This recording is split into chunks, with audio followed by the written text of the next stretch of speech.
বয়স্ক অসহায় বৃদ্ধদের এক নতুন ঠিকানার যাত্রা শুরু হলো ময়মনসিংহের ত্রিশালের খাগাটি গ্রামে।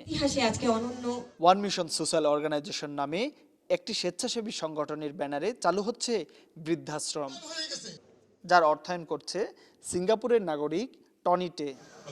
গেল শনিবার দুপুরে আনুষ্ঠানিকভাবে এর উদ্বোধন করেন সংগঠনটির প্রতিষ্ঠাতা ও প্রধান উপদেষ্টা টনি টে। We Singaporean will thank the Bangladesh people to come and help our country to clean and also to serve. উদ্বোধনী অনুষ্ঠানে স্থানীয় গণ্যমান্য ব্যক্তি, রাজনৈতিক ও সামাজিক নেতৃবৃন্দ উপস্থিত ছিলেন। প্রত্যন্ত অঞ্চলে এমন উদ্যোগকে স্বাগত জানিয়েছেন সবাই। মৃত্যুর পর আপনাকে কেন মানুষ মনে রাখবে, তার জন্য আপনার জীবদ্দশায় যে কাজ করে যাবেন, এটি হচ্ছে আসল কাজ। একলাসুর রহমান ভাই উনি যে উদ্যোগটি নিয়েছে আপনাদের এই গ্রামে, প্রত্যন্ত গ্রামে, আজকে এখন খালি চোখে হয়তো বা এটি, তবে আমি বলবো এটি অনেক বড় একটি কাজ। অনেক বৃদ্ধ মহিলা পুরুষ আছে যাদের সন্তানেরা তাদেরকে বৃদ্ধ বয়সে রাইখা চলে যায়, নিজের সংসার নিয়ে ব্যস্ত থাকে, বাপ মায়ের খোঁজ নিতে পারে না, খোঁজ নিতে চায় না। এই সব লোক যারা আছে এরা এই বৃদ্ধাশ্রম হওয়াতে সেবার পাবে, তারা উপকৃত হবে এবং তাদের শেষ সম্বল বৃদ্ধ বয়সে একটা সুন্দর আশ্রয় এবং আবাসস্থল হইল আর কি।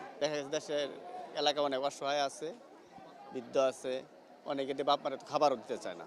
তো এরকম অসহায় লোক যারা আছে তারা এখানে আসলে খাবার পাবে, ফ্রি পাবে, চিকিৎসা পাবে। ডেফিনেটলি এলাকার মানুষের জন্য খুবই উপকার হবে, সবাই খুবই উপকৃত হবে। আর এলাকার সবাই আমরা যারা আছি সবাই মিলে সাপোর্ট করব, এই অঙ্গীকার আমাদের ভিতরে আছে।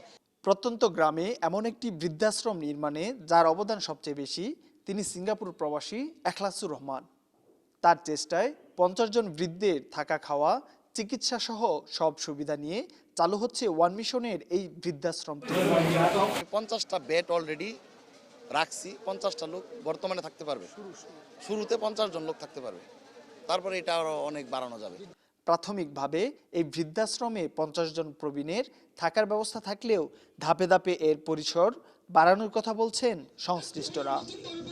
বৃদ্ধি করার চিন্তা ভাবনা অলরেডি চলতেছে। এখানে একটা পানির প্ল্যানিং করার চিন্তা ভাবনা চলতেছে। এখানে যাতে ইনকাম করে এটা চালানো যায় সেই চিন্তা ভাবনাও চলতেছে, যে এখান থেকে ইনকাম আসবে সেই ইনকাম দিয়ে এই প্রজেক্টটা চলবে। কারণ আজকে মিস্টার টনি থে উনি আসেন, উনি সহযোগিতা করবেন, কিন্তু কালকে তো নাও থাকতে পারেন, আল্লাহ না করুক। শেষ বয়সের সময়টা স্বস্তিতে কাটবে অসহায় বৃদ্ধদের।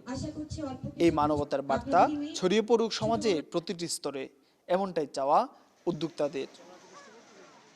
নাজমুস সাকিব, চ্যানেল 24, ময়মনসিংহ।